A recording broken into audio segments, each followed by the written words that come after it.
So hello everyone, welcome back to our channel. আমরা গেছিলাম বড় মার কাছে, আর সেখান থেকে আমি কটা পিকচার এনেছি, তো সেটাই আজ তোমাদের সাথে এখন শেয়ার করব।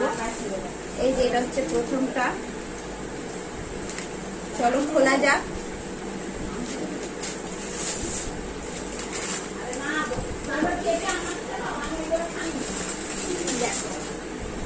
এখানে আমি দুটো পিকচার নিয়ে এসেছি, একটা আমাদের এই বাড়ির জন্য আর একটা আমার ওই বাড়ির জন্য।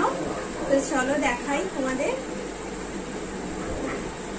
এই আমাদের বড় মা, তোমরা দেখতেই পাচ্ছ।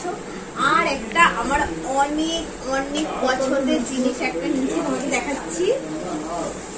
এটা আমি আমার মানে ঘরে দেয়াল টানিয়ে রাখবো। এই জিনিসটা আমার খুবই পছন্দ হয়েছে। তোমরা যদি কেউ গেস করে থাকে এর মধ্যে কি আছে, অবশ্যই তোমাকে জানাও। তো দাঁড়াও দেখাচ্ছি তোমাদেরকে। একটা ছোট্ট সে কিউট সা গোপাল, দেখো। তো এই তিনটে পিকচার আমি নিয়েছি। তো চলো আজকের ভিডিওটা এখানে শেষ করছি। তো দেখা হচ্ছে।